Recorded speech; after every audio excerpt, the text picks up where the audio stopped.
ஐந்தாம் தமிழர் சங்க நேயர்கள் அனைவருக்கும் வணக்கம். மே 11ஆம் தேதி திருச்சியில் நமது ஐந்தாம் தமிழர் சங்கத்தின் ஆன்மீகம், அரசியல், விஞ்ஞானம் இதை பற்றிய கருத்தரங்கம் நடைபெற்றது. அந்த கருத்தரங்கத்தில் ஏராளமான தமிழர்கள் பங்கேற்றார்கள். அனைவரும் தங்களது கருத்துக்களை பகிர்ந்து கொண்டார்கள். நம் முனைவர் திரு பாண்டியன் ஐயா நமது கட்சியின் கொடி மற்றும் நமது கட்சியின் பெயரை அறிவித்தார். அது மட்டுமில்லாமல் நடந்த போர்களை பற்றியும் பேசியுள்ளார். அனைவரும் இந்த விழியத்தை கடைசி வரை பாருங்கள்.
இரண்டாயிரத்தி 12 சத்தியம் பிறக்குது. இங்கே பல தடவை பார்த்துக்கலாம். 2012 ஒரு இங்கிலீஷ் படம் கூட வந்துச்சுங்க. உலகம் அழிகிற மாதிரி காமிச்சாங்க. போர் என்று வந்தால் எல்லா கடவுளரும் எங்கள் பக்கம்தான் இருக்கிறாங்க. மகாவ போரில் வெற்றி கொண்ட கிருஷ்ணனும் எங்கள் ஆள் தான். கடந்த 700 ஆண்டுகளாக தமிழர்கள் ஆளவில்லை. அதாவது நம்ம அடிமைகளாக சொந்த மண்ணிலே வாழ்ந்து கொண்டிருக்கிறோம் 700 வருஷங்களாக. 1336 விஜயநகரம் அரசு நம்மளை தாக்கி நம்மளை அடிமைப்படுத்தியது. அன்றிலிருந்து இன்று வரை நடுவில் வெள்ளைக்காரன் வந்தான், அவன் ஆண்டான். அவன் போன பிறகு கூட ஆட்சி நம்ம கைக்கு திரும்பி வரல, திரும்பி தெலுங்கர்கள் கையில் தான் இருக்குது. அப்போ சொந்த மண்ணிலேயே கடந்த 700 ஆண்டுகளாக சொந்த மண்ணிலேயே அடிமைகளாக வாழ்கின்ற தமிழர்களை மீட்க வேண்டும், ஒரு தமிழராட்சி ஏற்படுத்த வேண்டும் என்ற எண்ணத்தின் வேட்கையின் காரணமாகத்தான் ஐந்தாம் தமிழர் சங்கத்தை நான் தொடங்க முடிவு செய்தேன். அது கடந்த 4 ஆண்டுகளாக சிறப்பாக பல ஆய்வுகள் இதெல்லாம் நம்ம செய்து பண்ணியிருக்கோம். இப்போ நம்ம ஆட்சி பண்ணணுன்னா அதுக்கு நம்ம தகுதியான விஷயம் தெரிந்த வேட்பாளர்களை தயார் பண்ணணும்.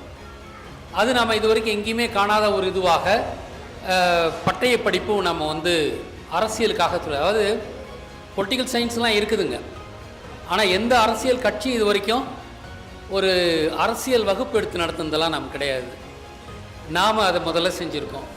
அப்போ ஒரு அரசியல் கட்சியினுடைய கொள்கைகள் என்னவாக இருக்கணும், நடைமுறைகள் என்னவாக இருக்கணும், இதையெல்லாம் ஆய்வு செய்து கடந்த ஓராண்டுக்கும் மேலாக நம்ம இப்போ நவம்பர் மாதத்தில் தொடங்கணும்னு நினைக்கிறேன். 2023 நவம்பர் நினைக்கிறேன். அப்பையிலேருந்து நம்ம தொடர்ந்து வந்துட்டுருக்கோம். இப்போ அடுத்த கட்டமாக நம்ம இந்த வகுப்புகள்லாம் நடத்தி அரசு என்றால் என்ன, நிர்வாகம் என்றால் என்ன, பொருளாதாரம் என்றால் என்ன, பணக்கொள்கை, இந்த பல விஷயங்களை பற்றி நாம் கருத்தரங்குகள் நடத்தியிருக்கோம். இப்போ அடுத்த கட்ட பாய்ச்சலாக நாம் ஆட்சியை பிடிக்க வேண்டுமானால் நமக்கு ஒரு கட்சி இருக்கணும். ஆனால் நான் முதல்ல கட்சியில்லா ஜனநாயகத்தை பற்றி நான் பேசியிருக்கேன் ஆச்சுங்களா. ஒரு ஜனநாயகம்னா கட்சி இல்லாமல் தான் இருக்கணும். ஏன்னா கட்சின்னாவே 2 கட்சின்னா 2 கட்சி எதுக்கு? அப்போ அவன் கொள்கை வேறு, இவன் கொள்கை வேறன்னு இருக்கணும் ஆச்சுங்களா. ஒரு சமூகம் வெற்றி பெற வேண்டுமானால் அதுக்கு ஒரு வழிமுறை தான் இருக்க முடியும். ஒரு பொதுவாக அதில் கூட கொஞ்சம் இப்படி இருக்கலாம் மொழிய, வெற்றி பெறதுக்குன்னா அதுக்கு எதுக்கு உங்களுக்கு கட்சி வேணும்? அப்போ இந்த கட்சின்றதெல்லாம் நம்மளை ஏமாத்துறதுக்கு யூதர்கள் கொண்டு வந்தது தான் உலகளாவிய அளவில். அதுக்கு நீங்கள் இது சொன்னீங்கன்னா, அமெரிக்காவில் வந்து ரிப்பப்ளிக்கன் அண்ட் டெமோக்ராட் இருப்பாங்க. அவங்க சின்னங்களையும் பார்த்தீங்கன்னா ஒன்று குதிரை, இன்னொன்று யானைன்னு இருக்கும். யானை நம்மளுது, குதிரை யூதன். நல்லா பாருங்கள், இது சாதாரணம் கிடையாது. அங்கே டெமோக்ராட் அண்டு ரிப்பப்ளிக்கன், இந்தியாவில் வந்து காங்கிரஸு பிஜேபி அப்படி இருக்கும். தமிழ்நாட்டில் வந்து பார்த்திங்கன்னா திமுக அதிமுகன்னு இருக்கும். அந்த டயலக்டிக்கல் அந்த இது பொலிட்டிக்கல் ப்ராசஸ்ன்றது தான். ரெண்டு இதை உருவாக்குவாங்க. இவனுக்கு மாற்று அவனு, அவனுக்கு மாற்று அவனு, இப்படி போயிட்டுருப்பாங்களே ஒழிய முன்னேற்றம் இருக்காது. அதனால் இந்த கட்சின்றதே வந்து யூதனுடைய கோட்பாடு. கட்சின்றதே இருக்கக்கூடாது. அதாவது ஒரு நாட்டினுடைய நாம் வந்து விவரம் அறிந்த மக்கள், பொது சேவையில் ஈடுபடுகின்றவன் என்ன பண்ணுவோன்னா, ஒரு தொகுதிக்கும் நான் இந்த தொகுதிக்கு நான் நல்லது பண்ணுறேன்னு அவங்க முன்னுக்கு வருவாங்க. அவங்க எல்லாம் சேர்ந்து அவங்க போட்டியிடுவாங்க. அவங்க வெற்றி அது பேரில் தான் இருக்கும். சின்னமெல்லாம் கூட நமக்கு தேவையில்லை, பேர் சொல்லி தான் நம்ம ஓட்டு போடணும்னு வச்சிங்களேன். அவங்களுக்குள்ளார ஒரு தலைமை எடுத்து நடத்திட்டு போவாங்க. ஆனால் எதுக்கு உங்களுக்கு கட்சி இருக்க வேண்டியது? கட்சின்னா ரெண்டு கொள்கை இருக்கணும். இங்கே கம்யூனிசம் இருக்குது, கேபிட்டலிசம் இருக்குது. இது எப்படி இங்கே ஒரு சமூகத்தை, அதாவது 5 ஆண்டுகள் வர்ற ஜனநாயக சமூகத்தில் கம்யூனிசம் கேபிட்டலிசம் எப்படி இங்கே வர முடியும்? இவன் ஜெயிச்சா என்ன பண்ணுவான், அவன் ஜெயிச்சா என்ன பண்ணுவான்? இது எங்கே போகுது? இது எல்லாமே நம்மளை எல்லாம் ப்ராக்டிக்கல் இடியட் ஆக்கிற யூதனுடைய வேலை தான் இது. ஆச்சா, ஒரு நாட்டுக்கு கட்சிகள் தேவையில்லை, தொகுதிக்கு ஒரு நல்லவர் வேண்டும், அவர்களை வச்சு ஆட்சி நடத்தணும், அப்படி தான். அப்போ நம்ம இந்த இதில் கொண்டு வந்து இறக்கி விட்டாங்க. இப்போ நாம் இந்த சூழலில் நாம் கட்சி இல்லாத ஜனநாயகத்தை தான் நாம் பேசுகிறோம். இது வரைக்கும் வேறு யாரும் பேசுனதில்லை, நாம் தான் பேசியிருக்கோம். ஆனால் கட்சின்னு வர வேண்டிய தேவை என்ன இருக்குன்னா, இது அதில் இருக்க சிக்கல். நான் கூட முன்னே நினைக்கும் போது எல்லாம் சுயேட்சையாக நிற்கிற மாதிரி தான் நான் முதல்ல திட்டம் போட்டிருந்தேன். நான் அதில் பல சிக்கல்கள் இருக்குது. மக்களுக்கு நாம் யாருன்னு சொல்ல முடியாது. நிறைய சுயேட்சை இருப்பாங்க. இந்த சுயேட்சை எந்த சுயேட்சைன்னு எப்படி நம்ம சொல்ல போகிறோம் ஆச்சுங்களா? அந்த அடையாளப்படுத்தணும். அப்புறம் அப்படின்னு பார்த்தீங்கன்னா அப்புறம் இயல்பாகவே சரி, நமக்குன்னு ஒரு அமைப்பு இருக்கணும், இயக்கம் இருக்கணும், அவங்க தான் நிற்கணுன்ற மாதிரி இருந்ததால் அப்புறம் நிதி திரட்டுறது போகிறது எல்லாத்துக்குமே பார்த்தீங்கன்னா நமக்குன்னு ஒரு இயக்கம்னு இருக்கணும். அது இயக்கம்னு சொன்னீங்களா சொல்லலாம், கட்சின்னு சொன்னாங்களும் சொல்லிக்கலாம். ஆனால் அவன் கட்சின்னு தான் அவன் வச்சுருக்கான் பேர். நாம் இயக்கமாக ஆகியிருக்கோம்.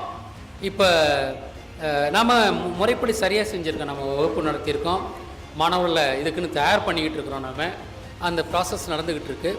நாம் இப்போ தேர்தலில் வரும்போது நம்முடைய அரசு இந்த மண்ணுக்கான அரசாக இருக்கும். இது வரைக்கும் அப்படி இல்லை, சரிங்களா? நம்ம வந்து நான் 700 வருஷமாக நம்மளை நாம் ஆளணுன்னா இது வந்து ஒரு யதார்த்தமாக நடக்கலைங்க. இதுக்கு பின்னால் சதி இருக்குது. யூதன் இருக்கான், பிராமணன் இருக்கான். இந்த உலகத்தின் மூத்த குடி தமிழ்குடி. இந்த உலகத்தில் 2 இனங்கள் தான் இருக்கின்றன. அவங்க கொள்கைப்படி 2 இனங்கள் தான் இருக்குன்னு. ஒன்று தமிழன், இன்னொருத்தன் யூதன். அது வந்து நீங்கள் வந்து யார் தமிழன் சொன்னீங்கன்னா, யூதர் அல்லாத அத்தனை பேரும் தமிழன் தான் உலகத்தில். அவனுடைய கருத்துப்படியே தான். அதனால தான் பார்த்தீங்கன்னா நம்ம இதிலேயே வீடியோ போடும்போது சொல்லியிருப்பேன், 1ஆம் உலகப் போர் வந்து ராமாயணத்தின்படி நடந்ததுன்ட்டு. அதனால தான் 1ஆம் உலகப் போர் நிறுத்தின நாள் வந்து நவம்பர் மாதம் 11ஆவது மாதம் 11ஆவது தேதி 11 மணிக்கு தான் அந்த போரை நிறுத்துகிறாங்க. அங்கே ஏன் 11 ராவணேந்திரன் பேசிக்கலி. அப்போ 1ஆம் உலகப் போர் ராமாயணத்தினுடைய ரிப்பீட்டு, 2ஆம் உலகப் போர் மகாபாரதத்தினுடைய ரிப்பீட்டு. அதுக்கு என்னென்ன ரொம்ப சுலபமான இது வச்சுருக்காங்க. 2ஆம் உலகப் போரில் இது அணுகுண்டு பாவித்தார்கள், ஜப்பான் மேலே போட்டாங்க. ராமாயண போர் தான் 1ஆம் உலகப் போர். நம்முடைய மகாபாரத போர் தான் 2ஆம் உலகப் போர். மகாபாரத போரின் போது அணுகுண்டு பாவிக்கப்பட்டது. நீங்கள் வந்து 3ஆம் உலகப் போர் வந்து பரசுராமனை குறித்து வந்தது. அதாவது 1ஆம் உலகப் போர் ராமாயணம், 2ஆவது உலகப் போர் மகாபாரதம், 3ஆம் உலகப் போர் பரசுராமனின் கலவர யுத்தம். அந்த கலவர யுத்தத்தில் அவன் முதல்ல அம்மை நோயை பரப்பி ஒரு சமூகத்தை பலகீனப்படுத்தி அதுக்கப்புறம்தான் அவன் படையெடுத்து வரான் அவன் மேலே. இங்கே வந்து கொரோனாவை கொண்டு வந்தாங்களா இல்லைங்களா? இதுதான் கொரோனா கொண்டு வந்தது. நவீன பரசுராமர்கள் கொரோனா கொண்டு வந்து இப்போ அதுக்கப்புறம் வர வேண்டியது தான் இந்த 3ஆம் உலகப் போர். இதை தொடங்கிறது வந்து ரஷ்யா வந்து ஒரு பாண்டிய நாடுங்க, பக்கத்தில் உக்ரைன், அது ஒரு யூத நாடு. உக்ரைனில் இருந்தவன் தானே ஜெலன்ஸ்கி, அவனையும் ரஷ்யாவை வச்சுக்கிட்டு தான் 3ஆம் உலகப் போரை தொடங்கிடணுன்னு யூதர்கள் முடிவு பண்ணாங்க. ஆனால் அவங்களால இதுவரைக்கும் தொடங்க முடியல. அது அந்த கொரோனாவுக்கு அப்புறம் அது வந்ததுன்றதே, ஏன்னா அவன் அம்மை நோயை பரப்பிட்டு பரசுராமன் நம்மளை வீழ்த்தினான். ஏன்னா நம்ம நோய்வாய்ப்பட்டு கலவர பூமியாக இருக்குது, எங்கே பார்த்தாலும் அந்த புது நோய், அதை புது வைரஸ் அம்மை. அந்த சமயத்தில் நம்ம தாக்கி அழிக்கிறான். ஏன்னா அவனை இல்லாட்டி போனால் நம்மளை ஜெயிக்க முடியாதுன்னு உனக்கு நல்லா தெரியும். தொழில்நுட்பத்தில் எல்லாத்துலேயுமே நம்ம சிறந்திருந்தோம். இப்போ அதை ரிப்பீட் ஆஃப் த பாஸ்ட்ன்ற மாதிரி இப்போ அந்த கொரோனா வைரஸை பரப்பிட்டு அதுக்கப்புறம் அவங்க போர் தொடங்குற மாதிரி தான். அந்த போர் எங்கேருந்து தொடங்கும்னா ரஷ்யாவுக்கும், ரஷ்யா பாண்டியர்கள் உக்ரைன் உக்ரைன் கிரேன்ன்றது பரசுராமனுங்க. எந்த அளவுக்கு அவங்க துல்லியமாக வச்சு நடத்துகிறாங்க பாருங்கள். உக்ரைன் பரசுராமனின் இது. அவன் ஜெலன்ஸ்கி, அவன் யூதன், புரியுதுங்களா, யூதன். அவங்கள வச்சுக்கிட்டு இந்த போரை தொடங்கலான்னு பார்த்தாங்க. ஆனால் 2-3 வருஷம் ஆகுதுங்க, இன்னும் போரை கொண்டு வர முடியல. யாருக்கும் போர் இப்போது தேவையில்லை. அது போர் யாரையும் விரும்புறதில்லை. இப்போ கூட இப்போ இந்தியா பாகிஸ்தான் போர் நின்று போச்சுங்க. போர் யாருமே விரும்புறது இல்லைங்க. இந்த வரலாற்றில் யாரும் விரும்பினது கிடையாது. போர்கள் எப்போதும் திணிக்கப்பட்டது தான். இப்பயுமே இன்றைக்கி தான் நமக்கு நல்ல செய்தி வந்துச்சு இல்லை, நேற்று நைட்டும் இன்றைக்கி தான் வந்துச்சு. போர் பாகிஸ்தானுக்கு இதுக்கு நின்று போச்சுங்க. ஆனால் அவங்க 3ஆம் உலகப் போர் எப்படி நடத்தின்னு தான் முயற்சி பண்ணியிருந்தாங்க. அது போர் என்பது எல்லாருக்குமே, 2 பக்கம் போர் போடுறாங்க, 2 பேருக்குமே அழிவைத்தான் கொடுக்கும். அது பொருளாதார நஷ்டம் வரும், உயிர் சேதங்கள் வரும். அப்படின்றதால போர் என்பது தேவையே கிடையாது. அதாவது நம்ம கூட ஒரு டிக்ளரேஷன் பண்ண போகிறீங்கல்ல, ஆமாம், போர் தேவையில்லைங்க. போர் மடையர்கள் செய்கின்றது தான். மனிதன் எல்லோரும் மனிதர்கள் தான். ஏதோ இப்போ காலையில் ஏதோ ஒரு இது பார்த்தேன் நான், ஒரு போர் வேணாம், ஒரு முஸ்லீம் பாய் பேசின மாதிரி, போர் எதுக்கு அந்த மாதிரி ஒரு சின்ன ஒரு இது பார்த்துருந்தேன் நான். பாகிஸ்தானும் அழிய வேணாம், இந்தியாவும் அழிய வேணாம் அப்படின்னு ஒரு முஸ்லீம் பையன் பேசுகிற மாதிரி. எதுக்கு போர்னு கேட்டிருக்கான். சின்ன பையன் இருக்கிற அறிவு யாருக்கும் இல்லை. போர் எந்த விதத்தில் நமக்கு நல்லது செய்யுது பாரு ஆச்சுங்களா.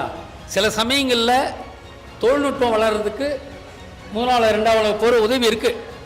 அணுகுண்டு அப்படி தான் தயாரிச்சானுங்க, பல விமானங்கள் தயாரிச்சது அப்படி தான். அது ஒரு டார்க் கான்ட்ராஸ்ட். போருக்காகவும் தளவாடங்கள் தயாரிக்கிறதுக்கும் விஞ்ஞானம் வளர்ந்துருக்குது. ஆனால் அதுக்கு தான் வளரணும்னு அவசியம் கிடையாது ஆச்சுங்களா. தேவை தான் நம்முடைய இது. நம்ம மனிதன் தேவைகளை சரி பண்ணணும்னா நமக்கு போர் இல்லாமலேயே நவீன தொழில்நுட்பங்களை உருவாக்க முடியும். அதுதான் செய்யணும்னு அவசியம் இல்லை. அல்லது போரற்ற ஒரு இதை நோக்கி தான் போயிட்டுருக்கோம். இப்போ நாம் இந்த நாளில் இருந்து நாம் ஒரு புதிய, இது வரைக்கும் 5ஆம் தமிழ் சங்கம்ன்றது ஒரு இனவியல் அமைப்பாக நாம் இருந்தோம். இப்போது புதிய கட்சியை தொடங்குகிறோம்.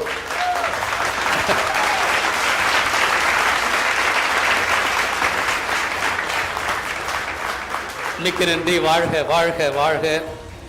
அந்த கட்சியினுடைய பெயர் 5ஆம் யுக கட்சி.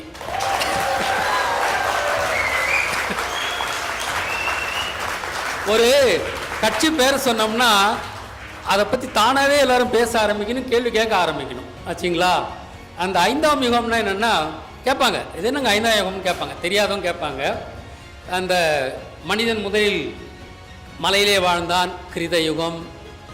அதன் பிறகு மலையை விட்டு கீழே இறங்கி தரையில் வாழ்ந்தான், அது திரேத யுகம். அதன் பிறகு மீன் பிடித்தும் விவசாயம் செய்தும் வாழ்ந்த ஒரு காலத்தை துவாபர யுகம் என்று, அது கிருஷ்ணன் தான் அதனுடைய கடைசி ஆள். துவாபர யுகத்தை தொடங்கி வைத்தவர் முருகன், அதை முடித்து வைத்தவர் கிருஷ்ணன். கிருஷ்ணனுக்கு அப்புறம்தான் அதோட முடிஞ்சது. கிருஷ்ணனுடைய காலத்துக்கு பிறகு சகுனிகள் தொடங்கியது தான் அந்த கலியுகம். அது 2012 முடிஞ்சு போச்சுங்க. அது எப்படி உறுதியாக சொல்கிறேன்னா, கிருஷ்ணனே அதை சொன்ன மாதிரி ஒரு இது இருக்குது.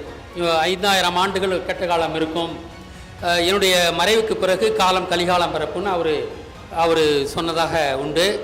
அதன் பிறகு 10,000 ஆண்டுகள் சத்தியுகம் பிறக்குன்னு அவர் சொன்னதாக அந்த இதுலேயே அவங்களே சொல்கிறாங்க. இந்த ஸ்பீக்கிங் ட்ரீ போன்ற அந்த ஆன்மீக இணையதளங்கள்லேயே அது இருக்குது ஆச்சுங்களா. அப்போ அது சத்தியுகம் பிறந்திருக்கிறது. 2012 சத்தியகம் பிறக்குது. நீங்கள் பல தடவை பார்த்துக்கலாம். 2012 ஒரு இங்கிலீஷ் படம் கூட வந்துச்சுங்க. உலகம் அழிகிற மாதிரி காமிச்சாங்க. உலகம் அழிய போகுதுன்னு சொல்லிக்கிட்டு இருந்தாங்க. நல்லா தெரியும் உங்களுக்கு. இந்த 2000 அதை பற்றி பேச ஆரம்பித்தாங்க. ஆனால் அது இதுவே வேறு. 2012 புதிய யுகம் பிறக்கிறது. அது நல்ல யுகமாக இருக்கிறது. நாம் இனி உலக மக்கள் சுகவாழ்வு காணுகின்ற ஒரு 10,000 ஆண்டுகளுக்கு இனிமேல் பிரச்சனை இல்லை. அந்த அந்த நல்ல காலம் பிறந்து 2012 பிறந்துருச்சுங்க. அதுக்கப்புறம் இவங்க எல்லாம் முயற்சி பண்ணி தான் 2020 கொரோனாவை கொண்டு வந்து எப்படியாவது ஒரு இதை ஆரம்பிக்கலான்னு பார்த்தாங்க. தோற்று போயிட்டாங்க. அவங்களால ஒன்றும் செய்ய முடியல. அதனால் இனி நாம் இப்போ நம்மகிட்ட ஏற்படுற அந்த இதுதான் இந்தியா பூரா பரவுங்க. தெற்கே ஒரு ஒளி பிறந்தது. அது இந்தியாவை வழி நடத்தியது. அப்படி தான் முன்னையும் அப்படி தான், இப்பயும் அப்படி தாங்க. பார்த்தீங்களா? அதனால் நம்மை பின்பற்றி இந்தியாவும், இந்தியாவை பின்பற்றி உலகமும் இனி அமைதி காணும். வச்சிங்களா? அதை நோக்கி நாம் போகிறோம். இந்த ஸ்டேட்மெண்ட்டுங்க எல்லாருக்கும் போய் செய்யணும்னா நமக்கு அரசு அதிகாரம் வேணுங்க. அரசு அதிகாரம் வேணும். அதே போல் ஒரு சக்தி வாய்ந்தது வேறு ஒன்றும் இல்லை. இன்னொன்று அவங்கக்கிட்ட தான் எல்லாமே இருக்குது. மீடியா இருக்குது, எல்லாம் இருக்குது. அதனால் அரசை பிடிப்பது தான் நம்முடைய அடுத்த இலக்காக இருக்குது. அதுக்கு தான் நம்ம பட்டய படிப்பு நடத்தியிருக்கிறோம். நாம் சிஸ்டமேட்டிக்காக போயிருக்கோம். ஆச்சுங்களா? நாம் தெருவில் இறங்கினால், நாம் பேச ஆரம்பித்தால் கூட்டம் நம்பக்கம் தான் திரும்பும். ஆச்சுங்களா? ஏன்னா இதுவரைக்கும் இருந்த அரசியல் வேறு, நாம் பேச போகிற அரசியல் வேறு. நம்மக்கிட்ட சரக்கு ரொம்ப முடுக்காக இருக்குது. எந்த துறை எடுத்தாலும் முடுக்காக இருக்குது. அதனால் நாம் மக்களுக்கு நாம் வித்தியாசமானவர்களாக அறியப்படுவோம். அவர்கள் நம்மை விரும்புவார்கள். நாம் எல்லோருக்குமான சுக வாழ்வை கொடுக்க போகிறோம். ஆச்சுங்களா? இந்த வீண் சண்டை சச்சரவு அது இல்லாத எந்த பிரச்சனையுமே வந்து ஊதி பெருக்காமல் தொடங்குறப்பயே அதில் முளையிலேயே அந்த பிரச்சனையை சால்வ் பண்ணி ஒரு சுக வாழ்வை இந்திய மக்களுக்கு, நாம் முதல்ல தமிழ் மக்களுக்கு நம்ம கொடுக்க போகிறோம். இந்த மாடல் ஆச்சுங்களா, இந்த ஆசீவக மாடல் திருப்பி இந்தியா பூரா காப்பி செய்யப்படும். அது உலகளாமும் பரவும். ஆச்சுங்களா? அது ஏன் உலகம் பரவும்னு சொன்னேன்னா, அமெரிக்காவில் நான் சொன்னேன் இல்லைங்க, டெமோக்ராட்டு இது ரிப்பப்ளிகன். அவன் வச்சுருக்க சின்னமே அவன் குதிரைக்கு அவன் வச்சுருக்கான், இன்னொன்று யானை. வச்சிங்களா? அப்போ அது அந்த ரெண்டுக்கும் இப்போ தெரியுது இல்லைங்களா? ரெண்டு தான். யானை என்பது நம்மளை குறிக்கும், குதிரை என்பது யூதனை குறிக்கும். நாம் ரெண்டு இனம் தான் உலகத்தில் இருக்கிறாங்க. ஆச்சுங்களா? இது ரெண்டுக்கும் தான் போட்டி. ஆனால் வெற்றி பெறுபவர்கள் நாம் தான். ஆனால் அவங்க காலம் முடிஞ்சு போச்சுங்க. கலிகாலம் முடிந்து விட்டது. நாம் சத்தியுகத்தில் வந்திருக்கோம். இந்த காலம் என்ன, எனக்கு பல பேர் கேட்டாங்க, ஜாக்கிரதையாக இருங்க ஜாக்கிரதையாக இருங்கன்னு பல பேர் சொல்லியிருக்காங்க. என்னுடைய குருநாதர் கூட நான் வந்து இந்த ஆன்மீகத்தை மீட்டு 2013 நான் வீடியோ போட்டேன். ஒரு 8 வீடியோ போட்டிருந்தேன், ஆங்கிலத்தில் போட்டிருந்தேன். அதை ப்ரிவியூ போட்டு ஒரிசா பால ஐயா போன்ற ஒரு 25 பேரை கூப்பிட்டு நான் 2012 நான் ப்ரிவியூ போடுறேன். அது போட்டு முடித்த உடனே அதுக்கு வந்திருந்த என்னுடைய குரு ஆதிசங்கரனார் அவர் வந்து, ஐயா சாயங்காலம் 6 மணிக்கு சொல்கிறார், 8 விழியும் போட்டு காமிச்சிட்டு விவாதம் நடந்துகிட்டு இருக்கு. ஒரு விழியத்தை பார்த்துட்டு கருத்து சொல்லுங்கள், பிரிவியை போட்டு காமிக்கிறேன். அது கடைசியில் அவர் சொன்னார், ஐயா இதெல்லாம் நீங்கள் சொன்னீங்கன்னா பிராமணன் உங்களை கொன்னுடுவான் அப்படின்னாரு. நான் அன்னைக்கு அவங்ககிட்ட சொன்னேன், இவ்வளோ பெரிய உண்மைகளை சொல்கிறதுக்கு பாண்டியன் உயிர் தான் ஒரு விலைன்னா அந்த உயிர் எனக்கு மயிறு அப்படின்னு நான் சரிங்களா. இன்னைக்கு இவ்வளோ நாளாக கடந்து வந்திருக்கோம். நான் சொன்னது 2013, இன்னைக்கு 25 இருக்கோம். என்னங்க அதான் அது வந்து நாம் யாரும் அச்சப்பட வேண்டியதில்லை. சில பேர் இன்னைக்கு காலோடு பேசும்போது கூட அச்சப்படுறாங்க, நம்மகிட்ட வர்றதுன்னு சொன்னாங்க. அச்சம்லாம் படாதீங்க. 5ஆம் தமிழ் சங்கத்தை, அதன் உறுப்பினர்களை, மாணவர்களை யாரும் தொட முடியாது. இறையினுடைய அருள் நம்மக்கிட்ட இருக்குது. நாம் செய்கிறது, ஆண்டவர்கள் நமது கடவுளர்கள் தான் இல்லைங்க. ஏன் ஆண்டவன்னு பேர் வந்ததுன்னா, சிவன் அன்னைக்கு ஆண்டார், முருகன் ஆண்டார், ராவண இந்திரர்கள் நம்ம ஆண்டார்கள், எல்லாம் நமக்கு தெரியும். அதுக்கப்புறம் கிருஷ்ணன் ஆண்டாரா இல்லைங்களா? கிருஷ்ண ராஜா தானே. அதுக்கப்புறம் விஷ்ணு வந்து பரதராஜன் தானே, அவர் இந்தியாவை பூரா ஆண்டவர் அவர் தானே. அவங்களாம் ஆண்டவர்கள் தான். ஆனால் அதனால தான் நம்ம வந்து இங்கே விஷ்ணு ஆண்ட இடத்துல தான் நம்ம இதை நடத்தணும்னு சொல்லி தாங்க இந்த அரங்கத்தை இந்த ஊரில் திருச்சியில் நம்ம வச்சுருக்குறோம் வச்சுங்களா. இங்கேருந்து தான் நாம் எழணும் அப்படின்ட்டு. இதுக்கு நான் முதல்ல கூட்டம் போட்ட இடம் மதுரைங்க. 2019 கூட்டம் போட்டாங்க மதுரையில். திருப்பரங்குன்றதுக்கு முன்னாடி தியாகராஜர் கல்லூரிக்கு பக்கத்தில் ஒரு மலை இருக்குது, அங்கே ஒரு முருகன் கோயில் இருக்குது. அங்கே தான் நான் 60 பேர் உட்காந்து பேசணும். 2019ங்க டிசம்பர் மாதம் தான் நினைக்கிறேன். அப்போ பேசணும் நாங்கள்.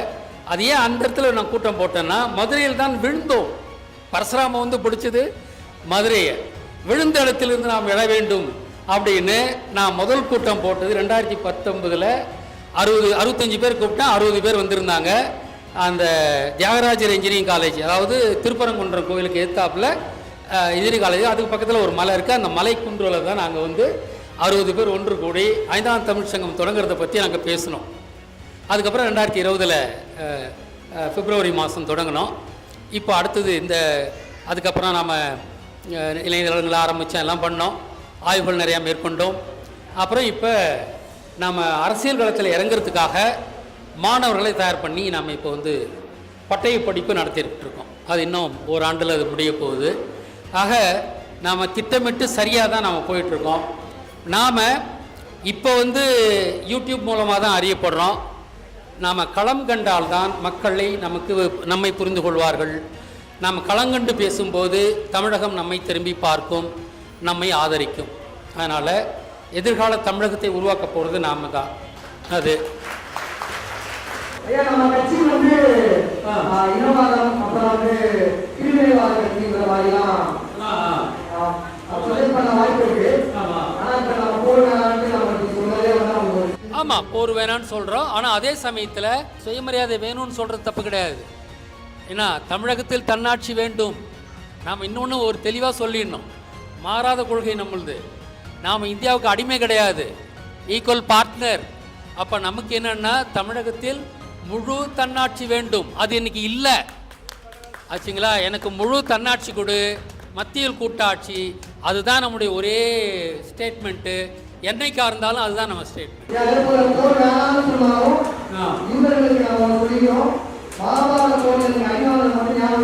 ஆமாம், அதே தான். போர் என்று வந்தால் எல்லா கடவுளரும் எங்கள் பக்கம்தான் இருக்கிறாங்க. மகாபோரில் வெற்றி கொண்ட கிருஷ்ணனும் எங்கள் ஆள் தான். அதனால் எப்போ போர் வந்தாலும் தமிழருக்கு வெற்றி. அதனால தான் பரசுராமன் நோயை பரப்பி விட்டு நம்மிடம் வந்தான். அது தெரிஞ்சுங்க. நோய் பரப்பாக வந்தால் ஜெயிச்சிருக்க முடியாது. அம்மை நோயை தமிழகத்தில் முதல்ல கொண்டு வந்து பரப்புனவன் பரசுராமன் தான். அவன் அப்போ தன்வந்திரி எகிப்திலேருந்து கொண்டு வந்தது தான் அந்த வைரஸ். ஈஜிப்தில் 10 பிளேகு கேள்விப்பட்டிருக்கீங்களா? 10 கொள்ளை நோய்கள். அதில் ஒன்று வந்து அம்மை நோய். அவன் மோசஸ்கிட்டேருந்து கொண்டு வந்தது தான். அதுக்கப்புறம் 1700 வருஷம் கழித்து தன்வந்திரி கொண்டு வர்றான் தமிழ்நாட்டுக்கு. அவன் புள்ள பரசுராமன் தான் நமக்கு அம்மை நோயை பரப்பினான் ஆச்சுங்களா. வெல்க வெல்க வெல்க வெல்க வெல்க வெல்க. மக்களாகிய நீங்கள் தரக்கூடிய நிதி உதவி 5ஆம் தமிழர் சங்கத்தின் வளர்ச்சிக்கு மிகவும் பயனுள்ளதாக இருக்கும். உங்களால் முடிந்த நிதியுதவியை அளிக்க விரும்புவோர் திரையில் காணக்கூடிய இந்த ஜிபே நம்பர் மற்றும் இந்த அக்கவுண்ட் நம்பருக்கு பணம் செலுத்தலாம். நன்றி, வணக்கம்.